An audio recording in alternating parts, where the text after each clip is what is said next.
What's up, y'all? Welcome back to our fourth episode. So we missed last week because we're both traveling. We're coming off a bye week. Both were traveling with our parents. You know, was in New York. I was in Chicago, so we couldn't film. But we're back, and it's game week again. We're playing Mississippi this week. But let's circle back to last week when we played Tennessee. You want to start that off? We went to Tennessee to play our third game, and it was the closest game we played. I feel like almost ever I played.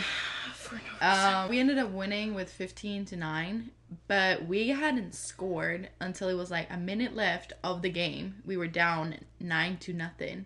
So we went on halftime with 9-0. Yeah, and we didn't score. And then when it was, I think, 40 seconds left of the game, we scored our touchdown. And then we went for the now new extra point with this 3 points. And we made that shit. And we won. So we went to overtime. They started out with the ball. They didn't make it. And then we scored a touchdown. And thank freaking God. Because like we said, we were on vacation. It would have been a horrible vacation if we would have lost that game. We would have both been in such a bad mood. Yeah, no. I would have been fighting people in Chicago. Yeah, honestly, both of us after that game, like, first when we won, I feel like everybody got so hyped. And it was like, oh, we won. And I was the same. I was like, oh, fucking finally, thank God. Like, we won, blah, blah, blah. And then he started creeping on me. I'm like, why was it that tight? Yeah. Like, no, this was actually scratch that. With all disrespect, we should have beat Tennessee. We should have beat them by more. And if you look at, like, the stats, like, I think our coach said, like, the amount of first downs that we did have on offense, it was insane that we didn't score. But we had a lot of turnovers. We threw interceptions and we fumbled. And that just, like, stopped us completely. Yeah. I don't think they have a great Tennessee do have a really good defense. So we did have to, like, fight for what we got. But we kind of ruined it for ourselves by giving them the ball back. So we lost so many good drives based off of that. So their only score, the 9 points, that was a pick 9. So that was also their defense scoring those. Their offense didn't score. No. And our defense had a really good game. It was very much a defensive game for both teams. Like, both defenses were doing good. So they got the 9 points, but we blocked the PA. So that's how we went on overtime. I mean, at the end of the day, we're happy we won. Yeah. And we're now 2-1. So, what made this game very interesting was, I wouldn't even say it got heated at the game, because we didn't get heated like that, but Tennessee, I didn't even know how much shit they talk. We played Tennessee last year. Yeah. It was nothing like this. I don't remember it being at that all. bad. No. Yeah, it just kind of caught me off guard, like, playing defense, playing against the offense that literally coming into our game, leaving our game, their offense did not score a point all season. And they're talking all this shit. I was a little like, don't talk shit if you can't back it up. That part. Like, I'm all for, like, a little... We all talk shit. But you got to be able to back it up. Yeah, nah. You're not going to talk shit. And it's also different, like, talking shit because, you know, you're actually doing something or just being pure disrespectful. Because... we're all, like, players at the end of the day. And it's one thing talking shit if you're going one-on-one against somebody the whole game. Right. But talking shit when people get injured, for example. Yeah. That is crazy.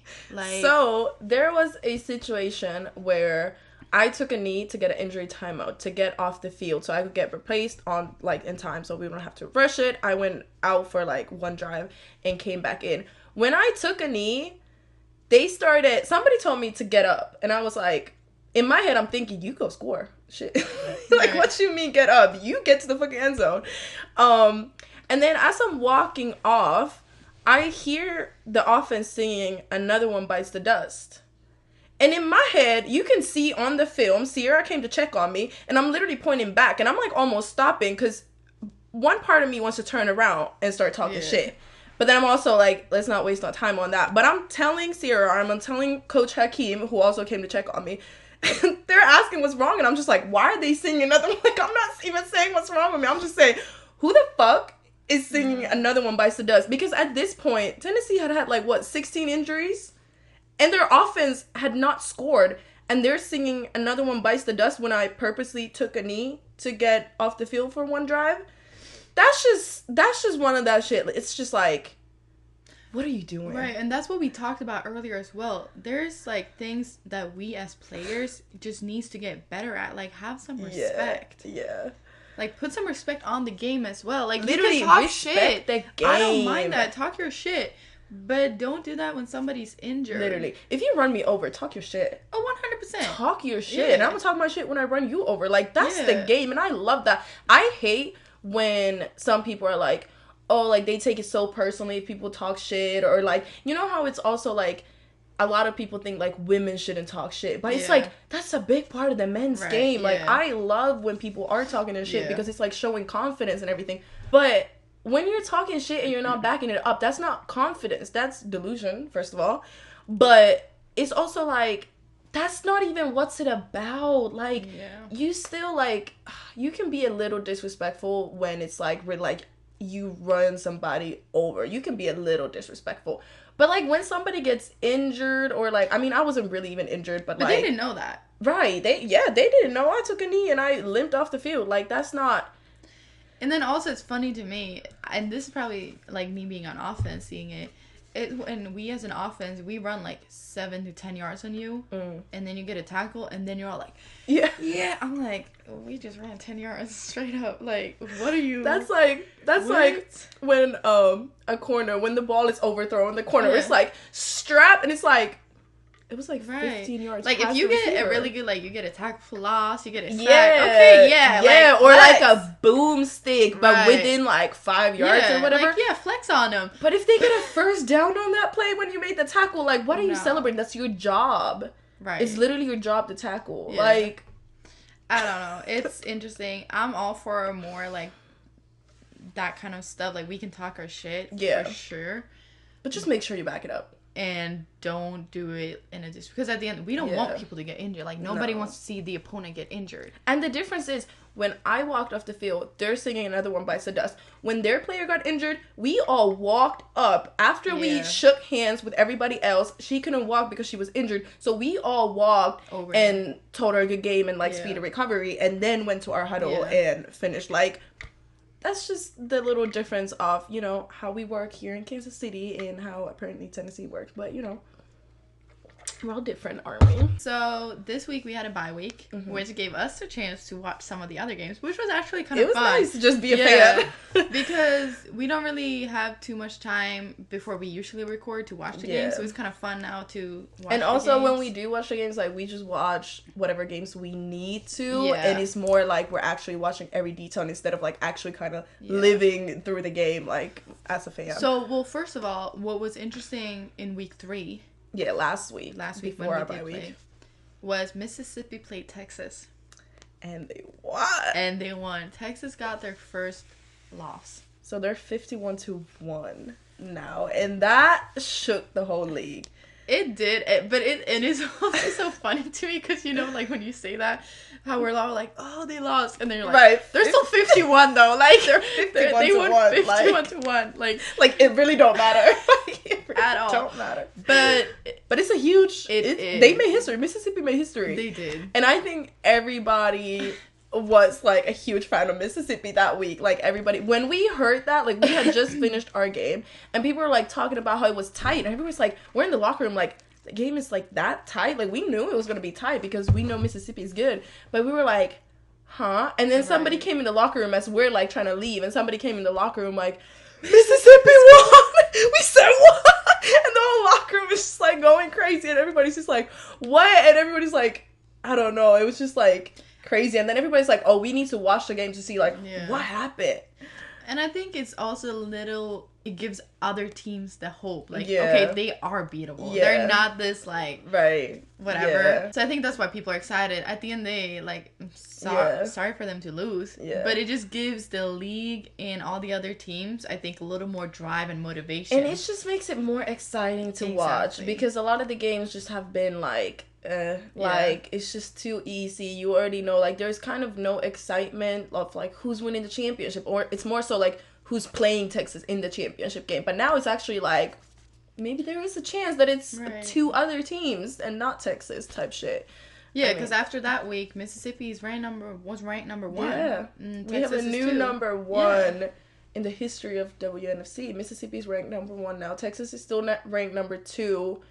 And I think San Diego is 3. Yeah. Atlanta is 4. And so this week, where we had our bye week, we watched some of the game. And the first game we watched was Texas-Houston. Mm-hmm. That ended up with Dallas, or Texas, winning 44-12. Mm-hmm. And it was, I think Houston, they scored like pretty late in the game. It was somewhere middle of the second half. And honestly, I did not think they were going to score. Yeah.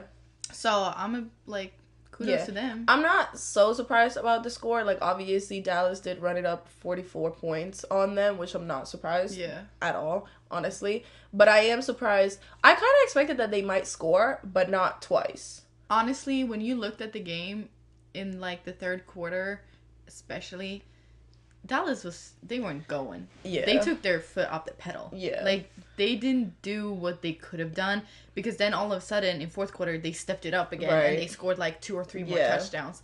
So I think they could have run it up a lot more as well. Mm-hmm. But also what was interesting, so the whole quarterback situation in Dallas, like we said, Brittany Bushman, who's like the greatest women's football quarterback, retired after last season. And they got a new quarterback, and then they still had their backup from last year. The new quarterback ended up quitting the team after week 3. Yeah, after the Mississippi game. And all of a sudden, Brittany Bushman came back, which there's been a lot of talk about. She was going to come back anyway. Like, we don't know if it was related to the situation of the other quarterback leaving, or if it was like she was going to come back anyway, or what the, like, I don't really care, honestly. But she's back. Yeah. And I just want to say, because there's so much talk about it, I just feel like we got to, like, at least mention it, about, oh, they lost 1 game, so now they got to bring her back. Yeah. As if that's like a negative thing, or they're doing something wrong. I can promise you there's not a single team in this league who wouldn't do the same thing. Yeah. Because at the end of the day, we're playing to win. Yeah. You're going to do whatever you need to do to win. And if that's bringing her back, I would have done the same shit. Yeah. If they did bring her back because of the L, hey, you got to do what you got to do to win. Like, that's not... But honestly, personally, I think she was going to come back anyway. Like, I don't think they started panicking too much after that loss. But I'm just like... Yeah. That's to respond to people who are like, oh, they're just, like, scared now because they lost. No, they want to win. Yeah. They're going to do what they need to do to win. I'll do the same. Yeah. And I know for sure already, there are teams that already brought people out of retirement this season. Yeah. It just hasn't been posted about. Right. But there's a lot of team already that's brought in people who were supposed to retire, but they didn't have enough players, so they brought them back. So everybody's doing it. Yeah. And then there's been a lot of, like, speculation, like, oh, she's washed out. I'm like, she's been retired for 6 months. Right. Like, she's not washed out. Like, she's still her. Yeah. Like, she's still gonna, like, obviously, like, the first game, she threw 1 big, right? 2. But one of them didn't count. It was a flag. But I think even that's making people think, like, oh, like, is she not her anymore? Like, she literally got signed back. I mean, I don't know when she actually came back, but it was announced, like, 2 days before the game? Like, I don't know if she even got to practice with the team. Like, I wouldn't underestimate or think she's washed out because of that. She threw 2 picks, but she also threw a couple touchdowns. Right. She also put up 44 points. So, like, I don't know. But, yeah. And then another game that I would say was probably the most interesting game, and what we, like, were kind of most interested in, was the Atlanta versus San Diego, because they're in different conferences, and they were both 3-0 going into the game. And that was kind of like, we wanted to see, like, because they never play each other and they never really play the same team, so it's hard to, like, put it into perspective, like, where they're at for real. So that was, like, really good to see kind of how that game went. And that game ended up going on overtime, and San Diego ended up coming out with a win. It was 6-12, but it went on overtime, and I don't think they scored until, like, very late. Atlanta scored first, and San Diego scored later in the game. But that was actually, like, it was very much a defensive game, but it was a good game, I'd say. It was a good game. I just still, and that's the hard part, it's still so hard to kind of say where they're at, is because so far neither one of these teams has played, for example, a central team, central division. San Diego will not. Atlanta will play Mississippi after we play Mississippi. Yeah. So that will kind of give us a little tell on, you know, how it looks compared, because you have San Diego being the top team in the Western or Pacific, and then you have Atlanta being one of the top teams in the Eastern or Atlantic. So that'll kind of give a good tell compared to how they do against Mississippi. Yeah. Like where the top teams are at. That's the annoying part about this San Diego. I'm not saying San Diego is not a good team. Obviously, they're a good team, but it's also like they have like a pretty easy schedule, I would say. Like if you look at like the standings, and they're not playing any central teams, which is all the top teams. So it's just like hard to say like where they're really at. Like obviously now they played Atlanta, so it's like okay, obviously they're good because they're like beat Atlanta and everything. But it's just hard to say when they're not playing that many central games, when central teams are playing like tough games only technically. The last game that we watched was the Denver LA game, and that was kind of interesting for us to see Denver since we are playing Denver in a few weeks. And that ended up being a win with 14-8 to Denver. I did expect Denver to win that game. Yeah. But I kind of thought they would win by more. Yeah, I was kind of surprised how tight the game was. Because it was 8-8 for a really long time. Yeah. So that kind of surprised me. I didn't think LA was going to put up that much of a fight. So we'll see. Yeah, that's good for LA and Pacific in general, like conference, that they put up a fight. We're playing Denver after Mississippi, and we are expecting it to be a pretty like good game. Yeah, I think we have pretty interesting games like for the rest of the regular season. We play Mississippi, then Denver, and then Houston, and that's gonna determine a lot. Yeah. And we're honest, like they're good teams. We're gonna have to be on our best. Oh yeah, the rest games are we gotta be on our A game for sure. So it'll be interesting. Yeah. So anyways, this week we're playing Mississippi. So Mississippi obviously beat Texas, so they're number 1 now, which is just making it a lot harder, obviously. But it's still, you can always beat a team. Now we know you can always beat a team. And I think that our numbers against Dallas and that's not where we're at right now. Yeah, no. So I wouldn't say that would. We had a slow start for sure. Yeah. Mississippi is coming off of, they had a bye week as well, so they are gonna be rested as well as we are. So I think this will be interesting. Yeah. So Mississippi also, they beat Houston 18-0 and Washington 36-15. So that's just like where they're at right now. So they're 3-0. 3-0 because they had a bye week. Yeah. So they're 3-0. We're 2-1. So it's either we're both gonna end up being 3-1. Yeah. Or not. Or not. And that would be like very interesting if when we beat them, and we both end up being 3-1. Yeah. What that's gonna do to the ranking. Manifesting.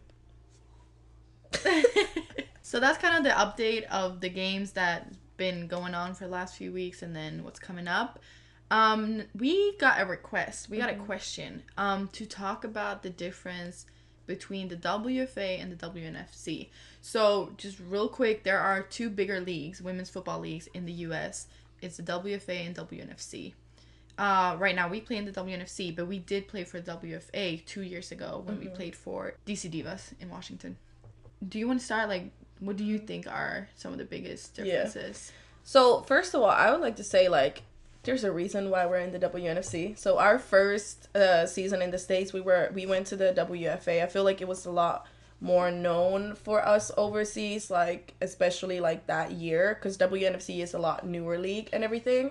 So we went to play in the WFA, and then the season after we ended up in Houston in the WNFC, and I'd say for both of us we prefer the WNFC, but it comes into so many different things, and there's like so many different aspects to it. But I would say like having played in both leagues, and I feel like it's easy for us to talk about this because we have played in both leagues, WNFC is a lot more competitive. It's a lot tougher. Like it's not as easy here to be like a star player as I feel like it was in the WFA. Like I feel like honestly, like our first season in the WFA, like it was our first season in the States. I feel like I was expecting it to be a little bit more like we really gotta fight for shit, and we did, but also like we didn't even play all the games. We made all pro. Like it was like I was just like, I was a little surprised how like obviously it wasn't easy, but I was just a little surprised that it wasn't as hard as I thought. But then coming into the WNFC, I was like, damn, it's a lot of tough bitches out here. Like, I'd say that's like the biggest difference. But then the aspect also of like how the leagues are ran is huge. I would say that's one thing that I thought about when I saw this question, because we played for the WFA. I don't even know who owns who's the owner of the league. I don't know anything. What I like so much about the WNFC is there's a lot of transparency. And this is something that I see a lot on social media, especially from people, or pretty much only from people who are not in the league. Yeah.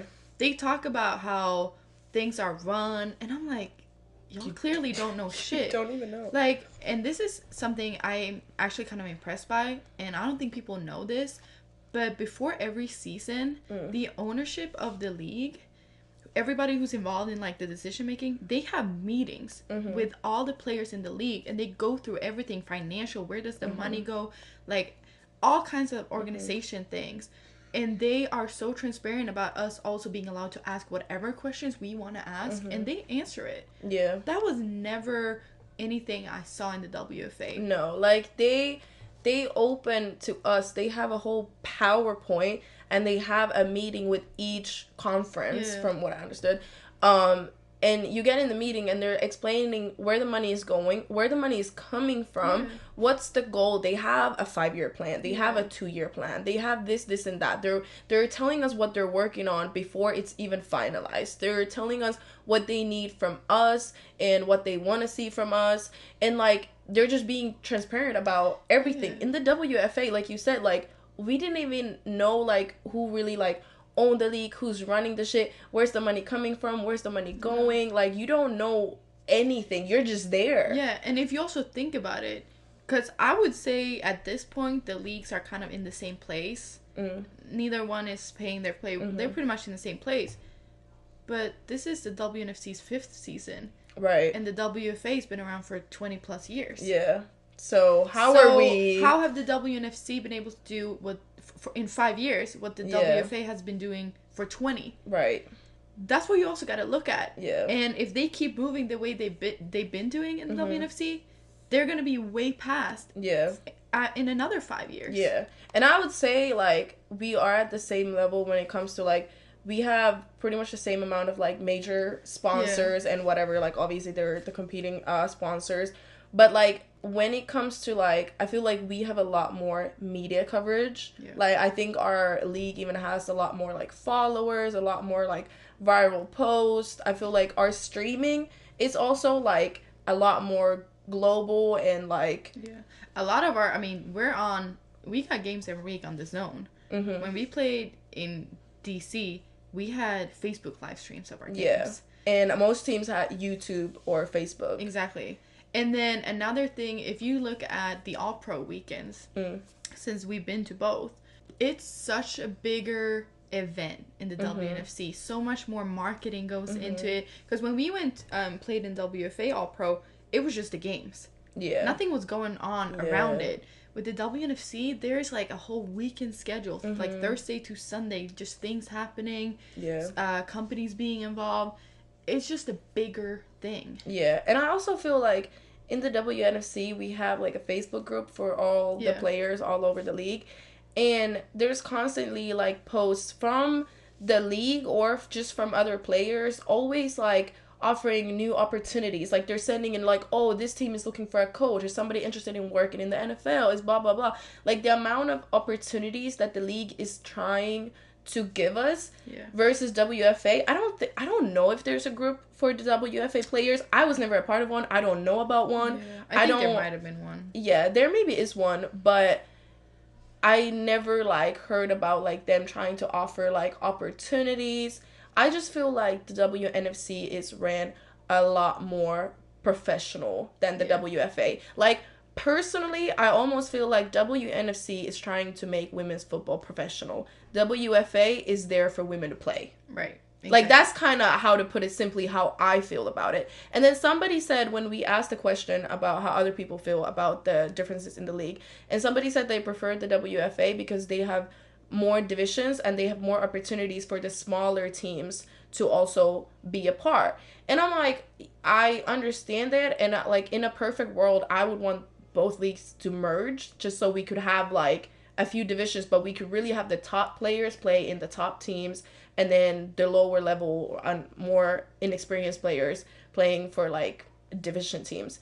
Right now, it's like all team. I feel like there's more better athletes in the WNFC than there is in the WFA, and I feel like a lot of the best athletes from the WFA are also transferring into WNFC all the time. But right now, it's like both leagues have like top athletes, but then they also have a lot of like more like rookies or inexperienced or not that top athletes. And then it's also like we have cities that have like several teams in different leagues, to where both teams are now decent when they could have like one top team and one kind of developmental team. So in a perfect world, I would like to see them merge, just so we could like really have like the top division and then like lower divisions for those that maybe don't want to play as professionally as but I would say in the WFA, like she had said that she preferred it because it was opportunities for the smaller teams.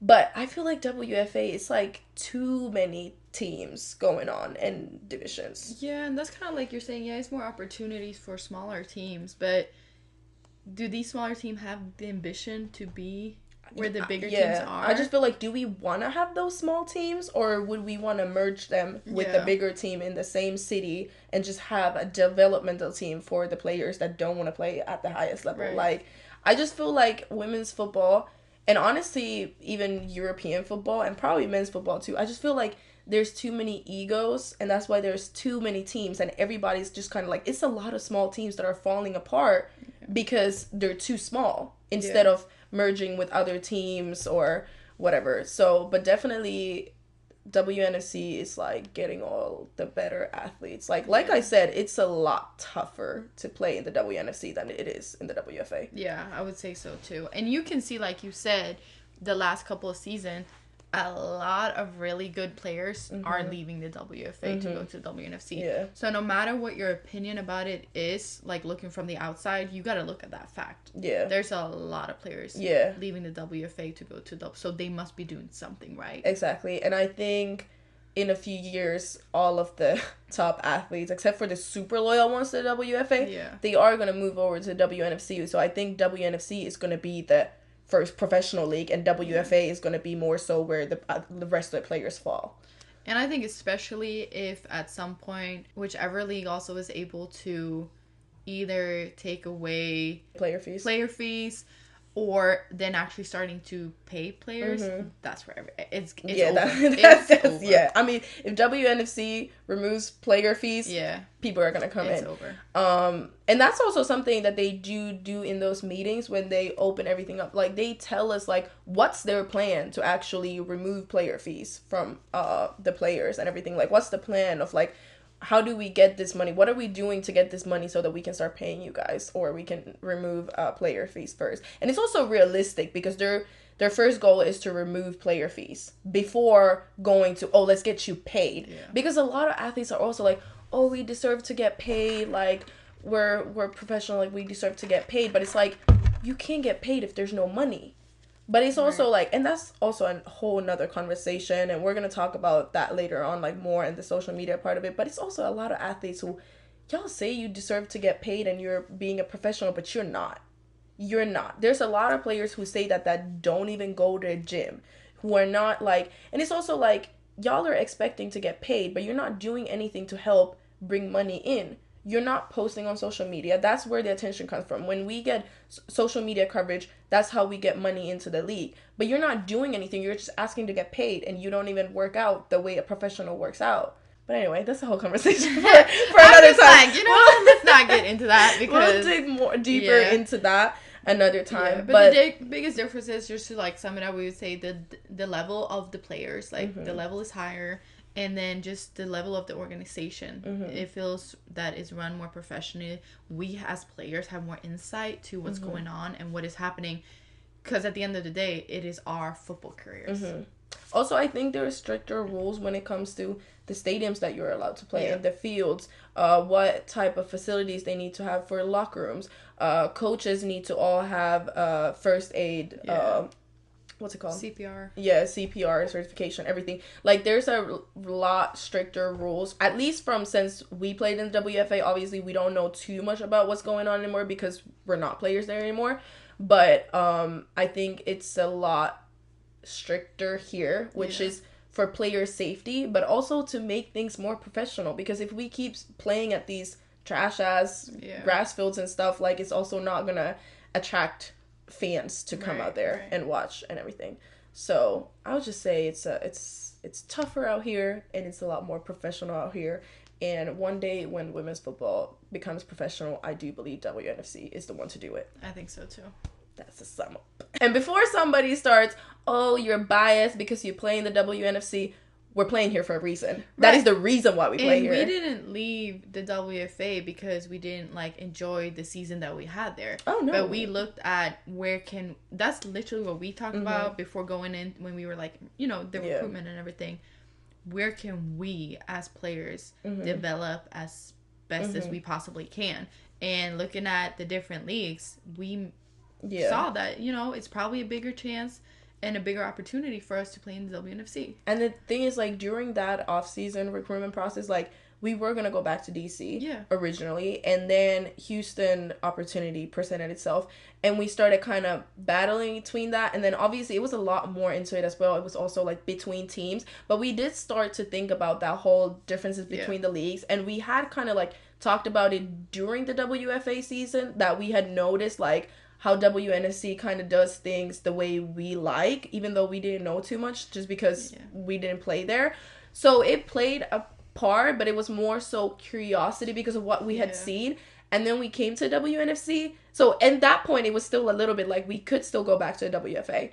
After Houston season, no. Like, we did not even consider it an option. But that's anymore. also, like what you're saying, when we played in the WFA, we saw things about the WNFC. Now that we're in the WNFC, I don't see stuff about the WFA. No. Only from the players who still play there that we but, follow. But just in general. So I think that's also something you can see, just the leverage that WNFC has when it comes to social media and reaching people.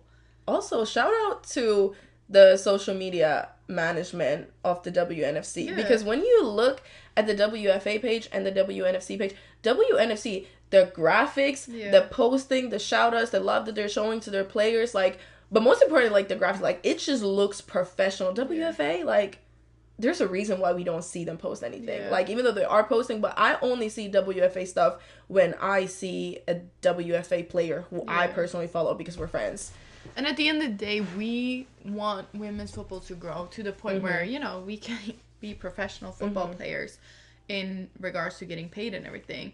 So we just want whatever is, like, the best interest for that, and is not shaming WFA or anything, because it's great that people get the opportunity and women get the opportunity to play football. Yeah. So, you know, that's great. But then at the end of the day, we got to just think about what is the best for women's football in general. And I would say, like, if somebody's, like, thinking about switching leagues or thinking about starting football and where they should start, like, just consider, do you want to compete and be a professional, or do you just want to play?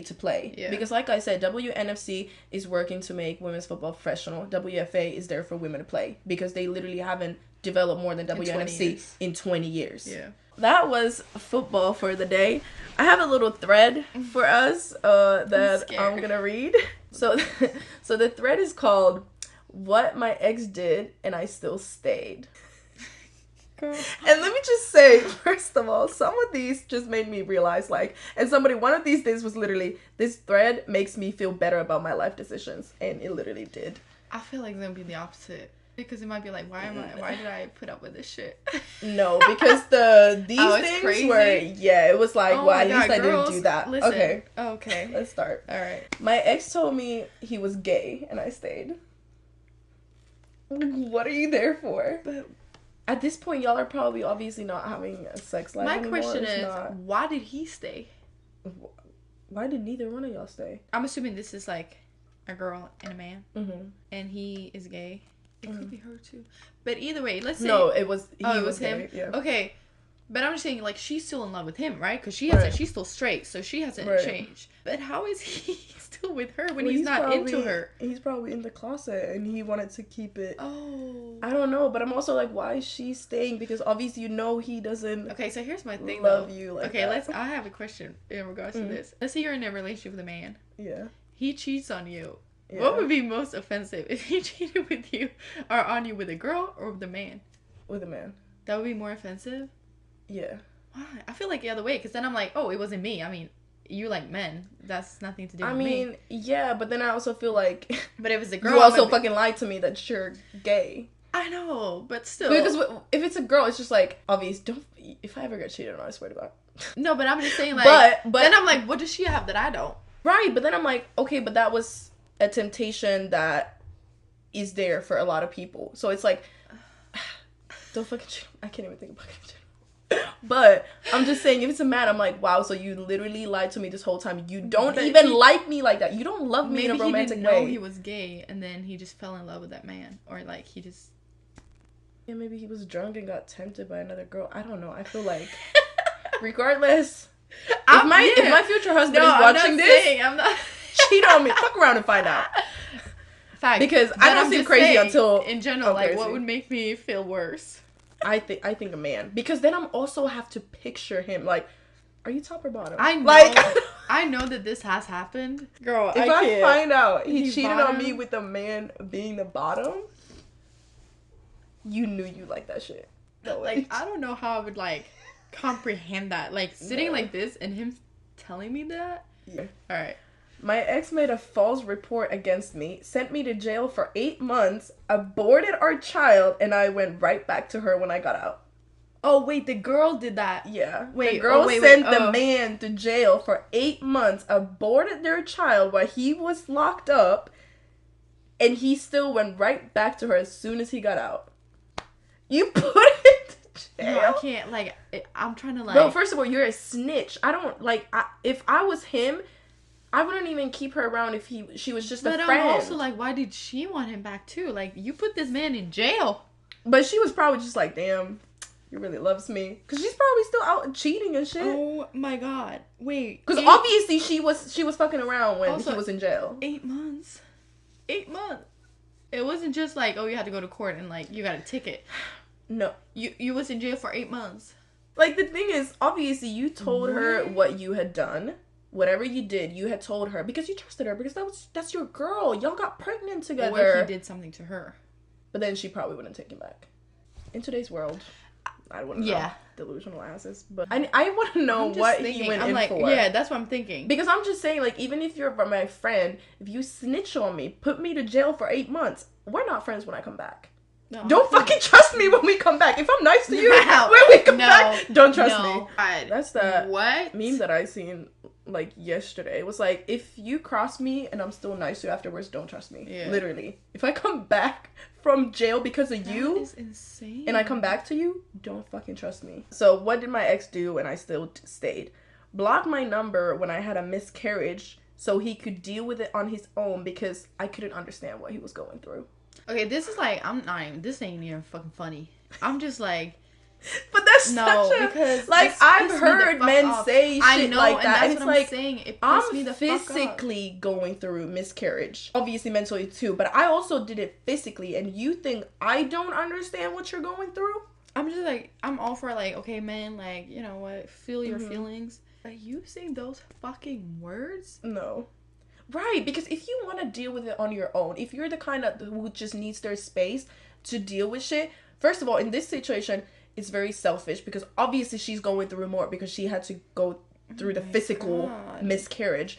But like, if you really want to be selfish and you just want to deal with it on your own and you don't care to be there for her, then do that. But don't fucking say she doesn't understand what you're going through. Girl, how the fuck you going to go back to that shit? Literally. He just showed you he's not going to be there for you. In your worst fucking time, he will not be there. And she's like, well, maybe next time he will. Girl, you can't change him. You're not Bob the Builder. Like, girls need to understand that. I'm not saying we're never a little delusional, but not to this point. No, this is why it made me feel, because I've stayed after some shit, but not shit like that. You know what my thing is too? When people write, I'm like, do you not have friends who tell you, bitch, wake the fuck up? Right, but at the end of the day, we both know that ain't going. I swear to God, you did something like this, you went back.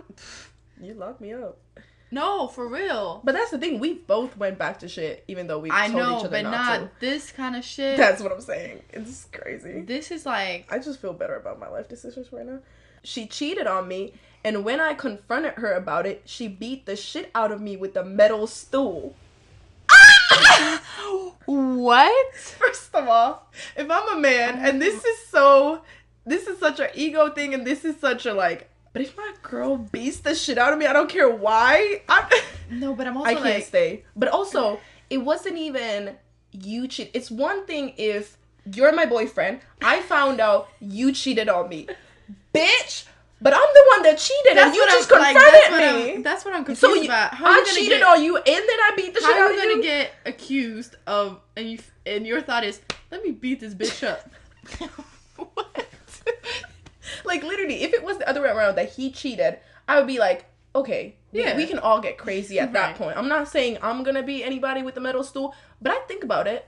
Yeah, the thought would cross my mind. If I saw this chair, I'd be like, maybe. We're lucky we don't have metal stools at home. Like, shit. But you get confronted. She thought she was gonna, like, hit him in the head, give him memory loss, so you forget all about it. Literally, like, what? But also, for the girl, like, if I beat the shit out of my... And this is also so toxic. But if I can beat the shit out of my man, I'm not going back. Because how the fuck you gonna defend me when you can't even defend yourself from me? Not that we're saying that it's okay. Domestic violence is real against men too. Yeah. But... And, like, on some real shit, like, we do know domestic violence is, like, people always go back to that shit because they literally can't leave. And we understand that and everything. But, like... For me, it's just a thought. For the joke's sake. For me, it's more so, like, her mental process. He just caught me cheating. Let me beat this bitch up with a chair. Literally. I'm just trying to, like, picture that. Okay, you're my boyfriend. You're like, I'm like, hey, so babe, like, I know you cheated on me. Like, I've seen the text. I didn't do anything. What do you mean you didn't? He was inside of you. How are you gonna accuse me of something when I'm telling you I didn't do it? I saw the video. Bitch! Nah. I saw the video. It's crazy. Talk about domestic violence. What my ex did and I still stayed. He shot me and I stayed for another 5 months. Like, were y'all role playing or what? Literally, like... No, what? Also, where? How? This is, like, this is just sad. Like, this makes me sad. I'm like... In a way, like, also, if somebody shot me, obviously I'm fucking terrified. But also... I need to know what the situation was. Did he just come and be like, "Pa," or was it like also a heated situation and he just couldn't handle it anymore? I don't give a fuck if it was heat. If you shoot my ass, I don't care how heated you are. You shoot me. Last one. She pulled 2 knives on me when I was in the shower and chased me around the neighborhood while I was still naked. But when she put sugar in my gas tank, that's when I called the cops. What is wrong with people? First of all, what is like, wrong also, with I just don't understand how it's like, okay, old boy's taking a shower and she's like, yeah, fuck this. Now is the time. 2 knives. Like, first of all, 2? One wasn't enough? 2? While he's in the shower? You was running around the neighborhood naked and you thought... It's fine. It's just another Tuesday. And you went back and literally all your neighbors keep seeing her coming back into the house. They've seen her chase you with 2 knives when you're naked. And now they're seeing y'all pull up together after date night. But also, I want to find out, how did y'all get out of the shower and out of the house without, like, you getting stabbed? Or did you get stabbed? I mean, shit, I don't know. I feel like it's too little. I need more information about these scenarios because I'm just, like, I'm scared for people's life. Like, y'all need... Literally, why are these all, like... Domestic violence. That's not even domestic violence. That's just... That's attempted murder. No, that's literally... That's a charge. No, that's years in prison. Like, what? Also, like, how y'all gonna put that in public? Like, y'all just, like, did somebody even get charged? That's multiple years. Locked in. You can't tell me you got shot, you got chased with knives, or you got beat up with the chair. And I'm not pressing charges against your fucking boyfriend. How was y'all still together? Because I would have made sure they would have been locked up. That's what I'm saying. Where's your friends? Literally. Where's your family? I mean, some people. I mean, they probably lost their friends because they were together with this person. Oh my god. Honestly, but like, god damn. But yeah, no, I was not ready for that shit. Yeah, wow. You thought it was just like cheated on and stayed. No. Cheated on, beat you up with chair. I can't. That one threw me off. Not to be like that, but it would be an ick if I could beat my boyfriend up with the chair. Like, I'm a football player and everything. Like, I always say I could beat people up. Like, I always talk about shit. But damn, if it's not even self-defense, like, if I can defend myself enough if you attack me, but for me to just beat the shit out of you with the metal stool, that's low-key ick. What's something your ex did and you stayed? Oh, Lord. Okay, I mean, there's a lot. Right. When I think about it, I'm like... Yeah. And they're not this bad, so... No. Okay, so... I did have an ex throw a whiskey bottle at me. A glass whiskey bottle at me. Yeah, I'm talking about this. And I stayed. Wait, which one was this? Yeah. We were fighting. And I was, like, about to leave the apartment. And this bottle just comes flying at me. Hits the wall right next to me, and I was like, but I stayed. He's lucky we weren't friends yet. Oh yeah, this was before we was friends. Yeah. So that there's also a reason why you didn't tell me when we lived in the same city with him. Oh yeah. Yeah, because he wouldn't be here no more, or he would have a scar from a whiskey bottle from a metal stool. Hey, that metal stool come handy real quick. But yeah, that's probably one of the things that later on I'm like. Maybe I should just, left it at that. Yeah. I know my worst, but I don't know if I want to say it on here because it's too fresh. I know one, but we're not going to say that. Yeah, it's too recent. I'll say it in a couple of years. Oh, you haven't... I mean, I've never been in a relationship, so technically I don't even have an ex. Like, I've just dated, like, 3 guys, but we were never in a relationship. It was more just, like, a situationship. There's only one guy that I would, like, really consider having kind of dated, but it was for, like, 2 months, and then we went back to the friend zone. And now we're trying to get out. All right. Oh shit! Yeah, you getting hot now? Huh? That's crazy. It's actually. I bet it is. I think it's thinking about all those demons in my life. That's pretty much it for that day. We gotta wrap it up. Let's just. Yeah, we need to wrap this shit up before it escalates. But yeah, that was this week's episode. Yep. And tune in to our social media and go follow. Like, we're gonna start posting more on Instagram as well. Yes, we've been a little off this week with traveling and everything, but yeah, we've had a lot going on. We'll be back on it, we'll be back, and we'll see y'all next week. Bye.